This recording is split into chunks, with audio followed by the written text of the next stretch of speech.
हाँ जी, नमस्कार, प्रणाम, व्हाट्सअप, कैसे हैं आप सभी लोग। Once again welcome back to my channel. आज का टॉपिक कुछ ऐसा है कि आपको लगा कि हमारे मन की इच्छा का टॉपिक है। यकीन मानिए, तांत्रिक विद्या करके आपके मन के अंदर से टॉपिक निकाल कर लेकर आया।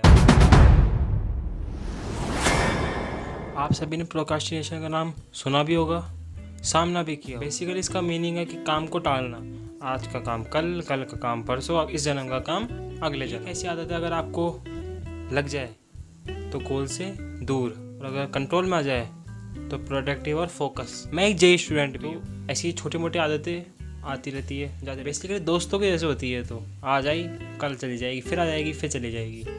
हाँ, मीनिंग दोस्त से ही है मेरा। देन पता नहीं आत्मग्लानि कहाँ से हुई, क्या ये दोस्त सही तो नहीं है, बिगाड़ कर रख देगी। देन डिसाइडेड रिसर्च कि इससे छुटकारा कैसे पाएँ। वही प्रैक्टिकल जादू आज मैं आपके सामने शेयर करूँगा। अब यहाँ मैं कोई मूल मंत्र तो बताऊँगा नहीं आपको कि ये लो मूल मंत्र और जादू जाएगा इसी वीडियो में। सो बेसिकली एक सीरीज है ये, named as procrastination oxygen, because there is no fire without oxygen, inspired from periodic table and oxygen from the relatable. बस इतना समझ लो अभी तो। इस सीरीज का फर्स्ट वीडियो टॉपिक है 7 strategies to overcome procrastination. Practically applied चीज़ें हैं। First, break task into smallest. आप 10 किलो चावल एक दिन में नहीं खा सकते। उसी चावल को 250-250 ग्राम करके खा सकते हो आराम से, पेट भी नहीं दुखेगा। मेरा मतलब है बड़े टास्क को छोटे छोटे टास्क में कर लोगे तो आपका टास्क कंप्लीट हो जाएगा और आपको पता भी चलेगा इस चीज़ का कि आपका टास्क कब कंप्लीट हो गया। हमारे जेम्स क्लियर भी अपनी बुक एटॉमिक हैबिट में कहते हैं, the most efficient way to progress is to break down small task into a manageable. टास्क को छोटे छोटे स्टेप में डिवाइड करो। एग्जाम्पल, एक पूरा प्रोजेक्ट कोई छोटे छोटे मॉड्यूल्स में डिवाइड कर लो। देन आपको स्ट्रेस भी कम होएगा और एक क्लियरिटी भी मिल जाएगी कि हाउ टू डू। छोटे टास्क कब हो जाएंगे आपको पता भी नहीं चलेगा। स्ट्रेस नाम की चीज़ तो होएगी भी नहीं। मैनेजेबल टास्क लोगे तो आसानी से काम होएगा। Second, set realistic and specific goal. Specific और रियलिस्टिक गोल सेट करने से आपको ये पता होता है कि आपको क्या अचीव करना है और कैसे अचीव करना है। द पावर ऑफ हैबिट में भी चार्ल्स डुइच जो भी है उन्होंने भी कहा है, you have to plan out each and every step of your progress. अपने गोल्स स्पेसिफिक बनाओ।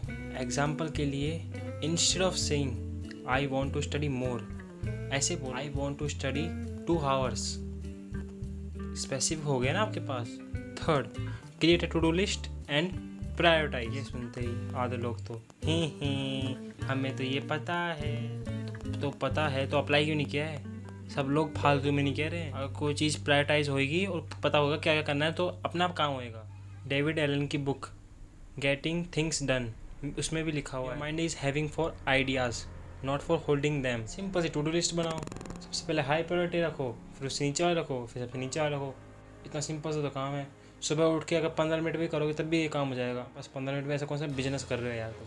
Fourth, use time blocking technique. So basically ये एक रामबाण साबित हो सकता है is the era of the social media. Time blocking चीज़ होनी चाहिए कि हमको एक पर्टिकुलर टाइम पर क्या चीज़ करनी है और क्या चीज़ नहीं करनी है। इसके लिए अगर आपको मैं एक सबसे बेस्ट एग्जांपल दूँ टाइम ब्लॉकिंग का, जो यूज़ करता है चाणक्य जी खुद। क्योंकि चाणक्य जी उस टाइम पर जिस टाइम पर 8 पैर होता है 16 पैर में बांट देते हैं 8 पैरों को, ताकि 90 मिनट में एक काम कर सके सिर्फ वो।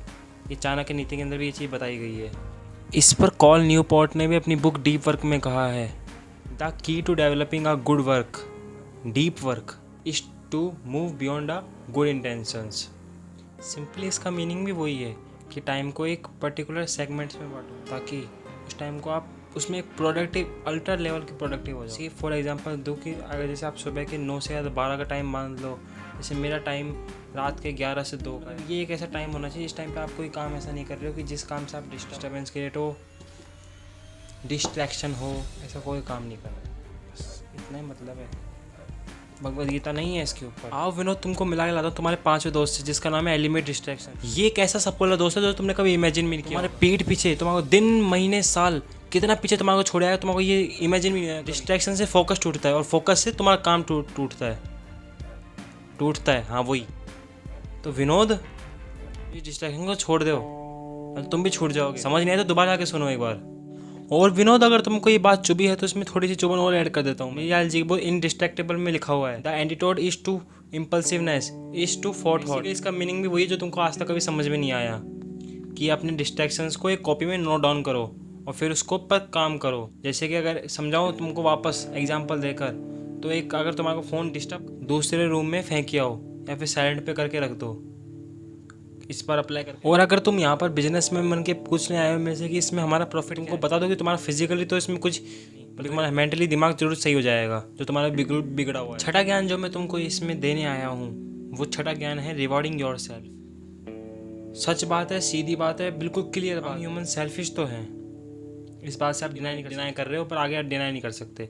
हम ह्यूमन सेल्फिश तो हैं, तो हमको एक मोटिवेशन चाहिए कि हम क्यों काम कर रहे हैं। Yes, rewarding yourself is also work as a motivation. खुद को तुम रिवॉर्ड करोगे, उससे तुम्हारा डोपामाइन इंक्रीज होएगा। नहीं, यस, तुमको इस काम में मजा भी आएगा, मजा भी आ रहा है, तुमको रिवॉर्ड भी मिल रहा है, तो तुम काम मोटिवेशन भी बना रहेगा, मोटिवेशन बना रहेगा, तुम काम भी। सिंपल सा लॉजिक है, इसमें कोई फिजिक्स ज्ञान कुछ भी नहीं है, फालतू का एस्ट्रोलॉजी वॉजी कुछ भी नहीं। इसमें चार्ल्स डुइज ने अपनी book the power of habits से अपना थोड़ा सा योगदान इसके अंदर भी दिया है। वो कहते हैं, habit emerge the brain stops participating in decision making. अपने आप को रिवॉर्ड दो। और अगर इस पर थोड़ा सा और लास्ट वीडियो में भी इसके बारे में बात की थी, तो आप उस वीडियो को जाकर चेक कर सकते हैं इस वीडियो को देखने के। और अगर थोड़ा सा इसमें एग्जांपल दो आपको, तो बेसिकली जैसे आप कुछ काम कर रहे हो, तो उस काम को करने के बाद उस खुद को रिवॉर्ड के रूप में या तो एक कुछ आपका फेवरेट एक ब्रेक, बस किसी से बात और रील्स स्क्रॉल मत करना, बाकी कुछ भी कर लेना। अब कुछ भी का मतलब ये नहीं है कि तुम सोचो कि चलो माउंट एवरेस्ट चढ़ के आते हैं।